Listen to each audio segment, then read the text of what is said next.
ரொம்ப பேர் எதிர்பார்த்துட்டு இருந்த தேங்காய் மார்க்கெட் எப்படா இறங்கும் அப்படின்னு காத்துட்டு இருந்தாங்க பார்த்தீங்களா? அவிங்களுக்கெல்லாம் வந்து ஒரு ஆப்பர்ச்சுனிட்டியா தேங்காய் மார்க்கெட் இறங்க ஆரம்பிச்சிருச்சு. கிட்டத்தட்ட கடந்த 1 வாரமா ரூ. 10க்கு மேல மார்க்கெட் இறங்கிக்குது. அது மட்டும் இல்லாம இன்னுமே இறங்குன்னு தான் எதிர்பார்க்கப்படுறாங்க.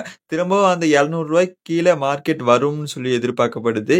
ஏன்னா, வர்ற கடைசி திங்கட்கிழமை ரூ. 240 இருந்த மார்க்கெட் அடுத்த நாள் ஸ்டேபிளா காட்டுச்சு.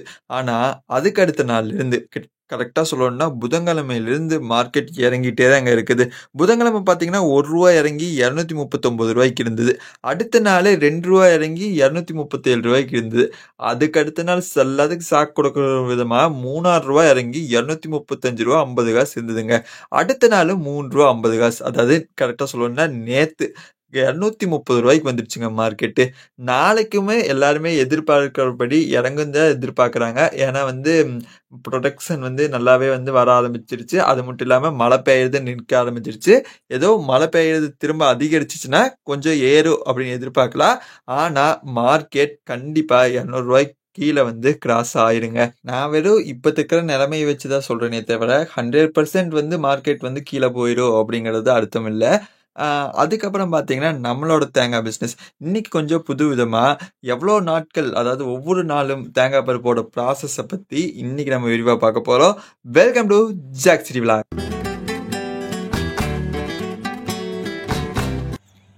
அதாவது தேங்காய பொறுத்தளவுக்கு ஒவ்வொரு நாளும் ஒவ்வொரு ஸ்டேஜ்ல வந்து ப்ராசஸ் போயிட்டே இருக்கு. இப்ப நீங்க இங்க பார்க்குறீங்க பார்த்தீங்களா? இந்த மாரி. இதுல வந்து ஒவ்வொரு ஸ்டேஜ்லயும் பருப்பு எப்படி இருக்குதுன்னு நம்ம பார்க்க போறோம். எக்ஸாம்பிளுக்கு இந்த தேங்காய் எடுத்துக்குவோம். இது பார்த்தீங்கன்னா, இன்னைக்கு காலையில உடைச்சு வச்ச தேங்காய். எப்படி இருக்குதுன்னு பார்த்தீங்களா? அப்படியே வெயில்ல காட்டினா கூட ஒயிட் அண்ட் ஒயிட்டா வந்து செமையா இருக்குது. இது ஃபுல்லாமே வந்து உடைச்சு இப்படி நீட்டா வெயிலுக்கு நல்லா படுற மாதிரி காலையிலேருந்து சாயங்காலம் வரைக்கும் காயணுங்கிறனால வெயில் படுற மாதிரி இந்த மாதிரி நீட்டா அடுக்கிடுவாங்க. இது பார்த்தீங்கன்னா டே 1. அடுத்தது இது பார்த்தீங்கன்னா நேற்று உடைச்சு வச்ச காய் டே 2.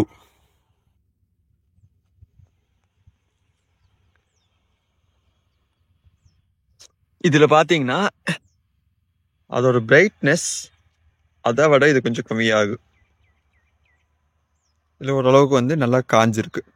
ஆனால் இந்த ஸ்டேஜில் நம்மளால இந்த செல்லிலிருந்து இந்த தொட்டியை வந்து நம்மளால பிரிச்செடுக்க முடியாது. அது எப்போ நடக்குன்னா டே 3 ப்ராசஸில் நடக்கு. இதுதான் வந்து பார்த்தீங்கன்னா டே 3 ப்ராசஸ். இதில் பார்த்தீங்கன்னா அந்த பருப்புக்கு இந்த பருப்புக்கு இந்த பாருங்க இந்த மாதிரி கேப் நல்லா உருவாயிருக்கு. ஸோ நீங்கள் வந்து நார்மலாக அந்த தப்பையை வச்சு சுற்றுனீங்கனாவே செல்லு வந்து அழகாக தனியாக வந்துடும். எவ்வளோ நல்லா கேப் உருவாக்கிது பார்த்தீங்களா? டக்கு டக்குன்னு வந்துடு. ஆனால் டே 3க்கு மேலே ஒரு வேளை போயிடுச்சுன்னு வைங்களே, இந்த பருப்பு இந்த தொட்டியோட நல்லா ஒட்டிருக்கு. அப்புறம் பிரிச்செடுக்கிறது ரொம்ப ரொம்ப சிரமமாயிடு. மேக்சிமம் 3 டேஸ்க்குள்ளே இந்த தேங்காய் வந்து தோண்டிடுவாங்க. இதுதான் வந்து டே 3 ப்ராசஸ்.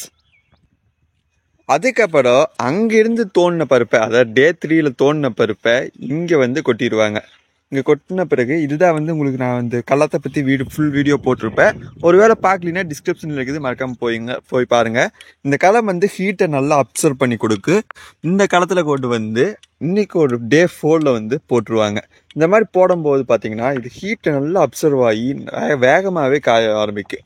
ஒரு தேங்காய் பருப்பு ப்ராசஸ்ன்னு பார்த்தீங்கன்னா மொத்தமாகவே 5 டேஸ் தான். அடுத்தது டே 5 கிட்ட பார்த்தீங்கன்னா இது வந்து குமிக்கிற ஸ்டேஜ், அதாவது வந்து பருப்பு விற்கிற ஸ்டேஜுக்கு வந்து டே 5ல் வந்து ஃபுல்லாக ரெடி ஆயிடு. இப்போ டே 5ஓட ஈவினிங்கில் இந்த பருப்பை வந்து நம்ம குமிச்சிடலாம். அந்த மாதிரி தான் இது வந்து ரெடி ஆயிடும். உங்களுக்கு பார்த்தீங்கன்னா தெரியும் ஒவ்வொரு பருப்பும் வந்து எவ்வளோ வந்து பார்க்கும்போது எவ்வளோ பெருசாக இருந்தது, இப்போ வந்து எவ்வளோ சிறுசாகிட்டே வருது அப்படின்னு. இப்போ நம்ம டே 6க்கு வந்தீங்கன்னா இந்த மாதிரி பருப்பை வந்து மொத்தமாக குமிச்சு வச்சுருவோம். இதுதான் வந்து டே 6ல் மேக்சிமம் நடக்கக்கூடியது. நம்ம குமிச்சு வச்சுட்டு நம்ம டீலர் கிட்ட சொல்லுவோம், இந்த மாதிரி பருப்பு ரெடி ஆயிடுச்சு வந்து பிடிச்சிக்கோங்க அப்படின்னு சொல்லுவோம். அவங்க வந்து பிடிச்சிக்குவாங்க. இதுல பாத்தீங்கன்னா இந்த பருப்பு நான் மேக்சிமம் வந்து சாதா பருப்பு அப்படின்னு சொல்லுவாங்க. இதுல இருந்து எடுத்துட்டு போய் தான் கிரேடு பிடிச்சு குவாலிட்டி பருப்பு, ஸ்பெஷல் பருப்பு, இன்னும் வந்து ட்ரை பருப்பு அப்படிம்பாங்க. இந்த பதத்துக்கு நம்ம வந்து எண்ணெய் இந்த பருப்பை கொண்டு போய் எண்ணெய் ஆட்ட முடியுமான்னு கேட்டா நம்ம ஆட்டுறதுக்கு வந்து பாத்தீங்கன்னா இன்னுமே நல்லா காய வைப்போம். ஆனா இந்த பருப்புகளை பாத்தீங்கன்னா அந்த அளவுக்கு வந்து இன்னும் காய்ச்சல் இல்லைன்னு தான் சொல்லணும். ஏன்னா இது சாதா பருப்புக்கு தான் நம்ம வந்து ரெடி பண்ணிட்டு இருக்கிறோம். இது வந்து இப்ப நம்ம சேல்ஸ் பண்றதுக்கு அளவுக்கான ட்ரைனஸ் கொடுக்கக்கூடியது. இதே வந்து போதுமானது. கைஸ், அதாவது நம்ம இது நாள் வரைக்கும் வந்து பிரச்சனைஸை மட்டுமே பார்த்துட்டு இருந்தோம் தேங்காய்கள்ல. இது பிரச்சனை, அது பிரச்சனை, தேங்காயில வந்து மஞ்சள் நோவு வந்துருச்சு, வெள்ளை நோவு வந்துருச்சு, காய் பெருசா இல்ல. இப்ப பாத்தீங்கன்னா நம்ம பொள்ளாச்சி காய் பாத்தீங்கன்னா எவ்வளவு பெருசா இருக்குன்னா ஒரு அப்ராக்சிமேட்டா வந்து ஆவரேஜே வந்து ஒரு 500 கிராம் 400 கிராம் வரும். ஆனா அதே திருவண்ணாமலை காய் போனா ஆவரேஜே 300 கிராம் தான் போகும்.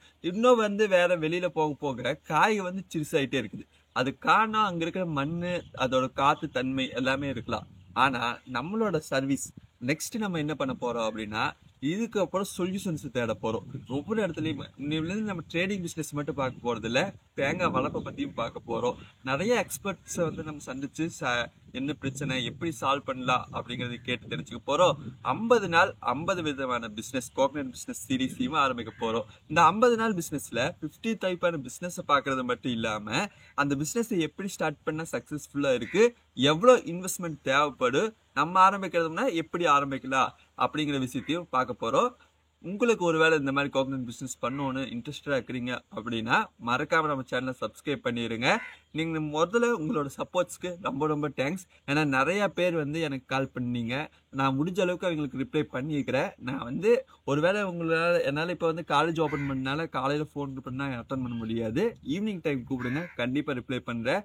என்னோட வீடியோஸ் உங்களுக்கு பிடிச்சிருந்தா மறக்காம லைக் பண்ணிடுங்க. தேங்க்யூ ஃபார் வாட்சிங்.